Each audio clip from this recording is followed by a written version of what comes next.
All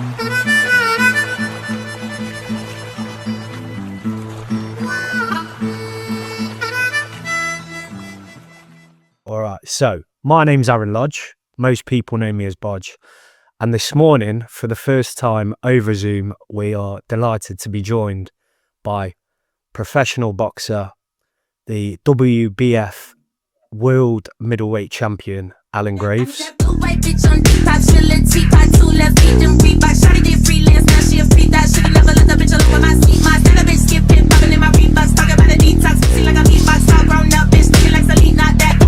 Could have been 30, could have been a G. Should have never snitched. Why you take it to police? Now they're looking at you funny when you're walking down the street, looking at you like food, trying to see where they can eat. Me, I'm like Wallow and Gilly with the game. You don't really want to act silly, behave. When I were on stage and the million gets made. I need that. How's things, mate? Are you well? Good, thank you, mate. How are you? Yeah, absolutely spot on. Spot on. Like I was saying, this is the first time that we've done one of these, mate, but at the same time, it's the first time I've interviewed a world champion, so there's a first time for everything. It's an honor to be the first, mate. No, bless you. So your next fight is going to be right smack bang in the heart of your hometown. It's your homecoming fight at the new music venue, which is Valent Live, on December the 20th. You're fighting a German called David Kerkmann, who is currently 26-0, and it's your 6th professional fight. There's a bit of a difference in records there and experience. Just talk us through how you got to the point of arranging this particular fight, mate. Yeah, I mean, look, if you look at my record, you'll see the first 3 fights were that sort of how every pro starts, and then rather than stepping up slowly, so I got into the game a bit later. I stepped up a lot faster than most. Took on a huge challenge in my 4th fight, managed to overcome it, and same again my 5th fight. And so this is just the next stage of that progression. He's relatively highly ranked, like top 80 in the world, but he's also a higher weight. So he's been campaigning as super middleweight, and I'm a middleweight, so that brings another challenge in and of itself. So yeah, I was looking to continue pushing myself. It was also about finding someone that will take the fight as well, you know? But yeah, we had terms agreed with Adrian Broner. We've had conversations. I've been trying to call out Eubank. Obviously, he's busy with the Ben fight. But yeah, most people don't really want to know. And so, to be fair to Kerkmann, he took the fight straight away. Said, "Yep, I'm willing." He's had more fights this year than I've had. So In your whole career? Professional career. Well, in terms of stepping into the Lions Den to win your world title, you went over to Germany and you beat your opponent there. And I suppose this is just, like you say, another step in the journey of challenging yourself as a professional boxer. I mean, your first professional fight was only 18 months ago, so you're not doing too badly up to this point, mate. Yeah, I'm just enjoying the ride while it lasts. Yeah, I remember how it made me feel when I went to watch some great nights of boxing, like AJ versus White at the O2, and there was like Bellew on the undercard, Corley Malignaggi, all the fights were great fights. In fact, I think Eubank might have been on that because I remember rightly. It might have been Eubank, Spiker Southern or something like that. But it was just a great night. I really enjoyed it, and I want to be part of those nights now as a fighter as well, and those things for people to remember. And if you look at my last 2 fights, they've already lived up to that. It's been all action. In my 4th fight, I was down, getting battered, and then ended up coming back to knock him out, get the win. The world title fight was maybe not the prettiest fight, so it's a bit more of the brawl, but we both came out lumped up and eventually managed to get the win. But it was great for people to watch, so it was really good entertainment. Yeah, I mean, your record speaks for itself. 5 wins, 5 KOs. So like you're saying, it's all out war, and I suppose that's what we can expect come December the 20th as well, mate. Yeah, exactly. And if you look at the 4th fight, the guy was very skilled, more highly skilled than me. To to be honest. But I think my engine and my power is what won me the fight. And the world title fight, the guy quit basically in the fourth round. He had enough. And so what his new opponent, Kerkmann, brings is someone who's used to 10, 12 round fights. He's fit as a flea, and he's proven that he's ready to, die in the ring basically. So it's going to be a hard fought war. Yeah, and like I say, I think it's going to live on in the memory for a long time. I'm dead excited. So December the 20th, mate. This has been labelled as your homecoming fight. You're the headline fight against David Kerkmann. You can see the little smile on your face there and what that must mean. Being born and bred Derby. I know obviously you've spent a lot of time out of this country and you've kind of built a life in other parts of the world now, and obviously the foundation that you've built really tries to give back to other parts of the world as well. But this particular occasion is about bringing it back to the family patch and bringing a big night of boxing to the people of your home city. So just talk to us about why it's so important that at this particular stage in your career you go and do that. I think that Derby's been overlooked for decades, really, in terms of boxing and fighting. You look at all the big fight nights, they go to London, they go to Manchester, maybe. That's as close as you get. And I think that we should be able to enjoy these nights in Derby. Derby has a good togetherness about it. And I think I'm going to prove that on December the 20th. I'm going to come out, to fight as one against the German. And I'm looking forward to it. Like, I've gone on to do things globally, granted, but ultimately I was born and bred in Derby and family still in Derby. And I owe, my foundation to Derby. So I think it's good for me to be able to give back in that way and put on this show and bring world-class boxing to the city. Yeah, you've got a nice little undercard there as well. You've got Sajid Abid, he's going to be on that card. Dylan Fitzgerald, who trains out of One Nation, he's up and coming as well. Is it important for you to make sure that lads that are local, we're definitely on that? Yeah, exactly. And those guys, they're going to be the ones that continue carrying the flag once I've won the blobs. I might only be doing this for 2 more years, which is, I'm going to be very active. I'll have lots of big nights and big fights in that time. But, some of those guys are 20, 21 years old.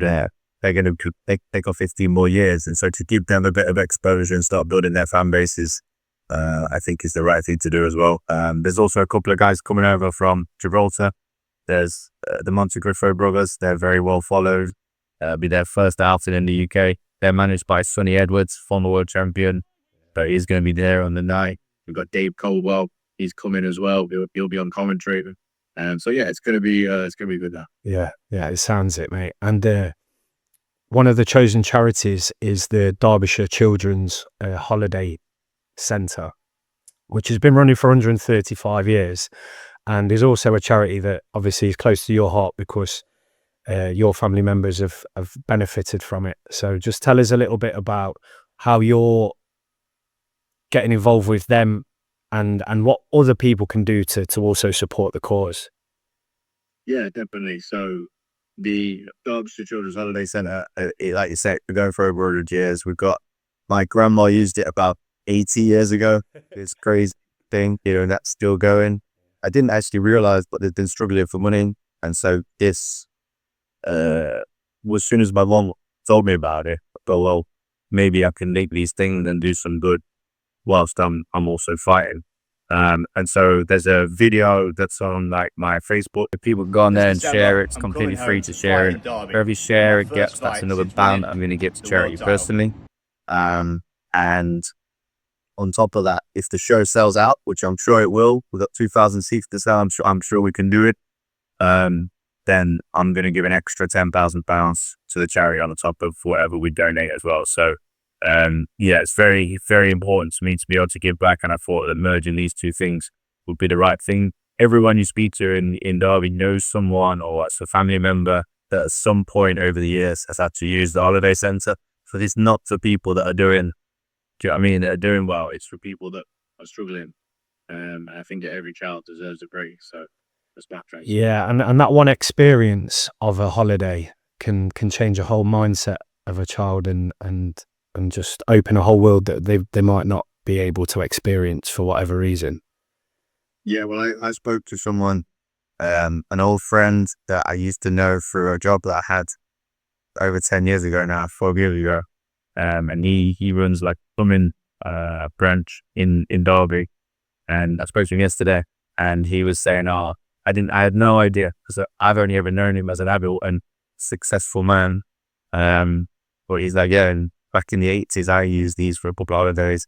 We got talking on the phone, and he's like, oh, I remember the lady's name, or I remember how to treat it. That's the way you feel." So these inflection points from someone that could have gone the wrong way, that being treated nicely and, having those opportunities helped him to shape him the right way in his lives, and then go on and do good things. Yeah, and I think, like you're saying, using your platform as an individual to breed positivity and hopefully help somebody else.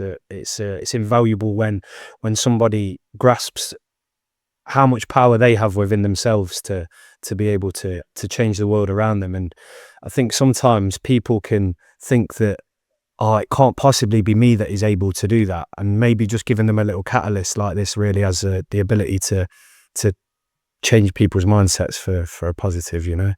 Yeah. We've got to touch on the football team, mate, because it won't be talking about Derby without it. We're absolutely on fire at the moment, aren't we? We are. I could have strung a few rosters together by the very Derby County.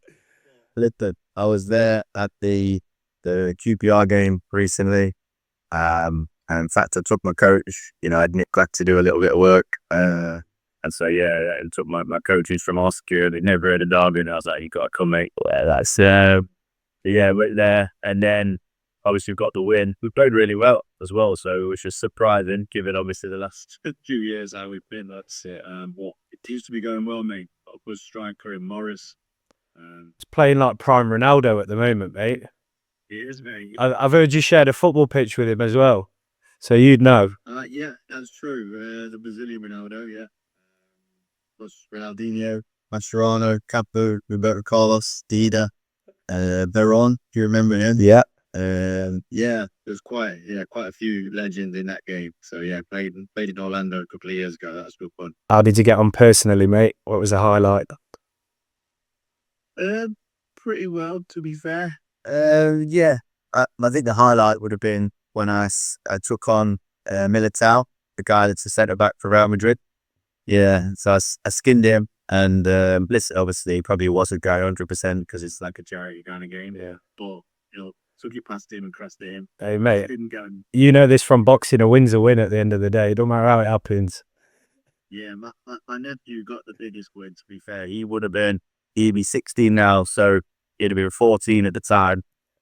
And he's good at football. Right now he's for Alexandra's academy. And so I took him with me. I went, obviously got to meet all the stars and stuff. And Vinicius Jr. was on the other team, and my nephew is a fullback.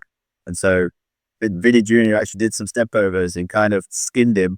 And then as he was going to try and set the next guy on, he's Tom, my nephew's name, he's run around to tackle him again. And this time, absolutely clattered Vinicius Jr. down. He's tucked Vinicius Jr. down, then drives away with the ball, plays it out of his Stuff for dreams, that, mate. Yeah. Sounds like there's a good charity event as well, mate. Yeah, it was, mate. It was watching some of them guys operate is unbelievable. Ribaldo was there, and he'd got to be 50 now, and like he's pinged one top in Fastida like it was nothing, and from the edge of the box, just some of the skills on share, mate. Born on a different cloud, some of them Brazilian players, aren't they, mate? Just going back to your training, obviously you're going up in weight, Alan, so you're going from middleweight to super middleweight. Have you noticed much difference in terms of the kind of training methods? And no, so we're not changed too much. Obviously, we're doing a bit more strength and conditioning anyway, this cap, but we haven't actually changed too much. What we're going to do is just have a more comfortable weight cut. So it just means that the weight cut won't be as drastic as it was in the past. Yeah. And your trainer Marcel, you've been a team since you started this professional journey. How important is it to have him telling you what to do and ordering you about, mate. Yeah, I mean, without him, I wouldn't be where I am. What he's managed to do with me, someone with no talent and not that much coordination, is pretty incredible, really. So yeah, I mean, he has to deal with me every day, deal with the mood swings, deal with the fact that I still make some, what would be considered amateur mistakes sometimes. But yeah, he's stood by me every step of the way. Most of the things I know from boxing are from him. He had over 100 Olympic fights. He's very well schooled in boxing. And so he's the perfect sort of dance partner. And we spar many, many rounds. I respect you. Fantastic, mate. So December 20th, Sweet Caroline comes on. You walk out into that arena to 2,000 people sat down. You've sold 46 tables as well. Talk to us about what we can expect, mate. Well, first of all, the root's going to come off at that moment. Derby's coming together, the English coming together against the German. And when I come out, like I say, the root's going to come up. The atmosphere is going to be electric. And I can't promise what the outcome of the fight's going to be, but what I can promise is that I'm in the shape of my life. I'm going to be even better 6 weeks from now when the fight happens. And I'm going to give an incredible performance for all 10 rounds and make sure that I'm landing these surrounding bombs. That's it. Well, best of luck to you, mate. I think mentality goes a long way in the sport of boxing, and it sounds as if you're absolutely locked in. And the whole of Derby's behind you come December 20th, mate. Just before we go, Alan, anybody that's from the city of Derby, the surrounding areas, fancies coming to watch an absolutely stellar night of boxing on December the 20th. Whereabouts can they get their tickets from? So if anyone wants to come be part of this incredible night, it would be allengravesfight.com.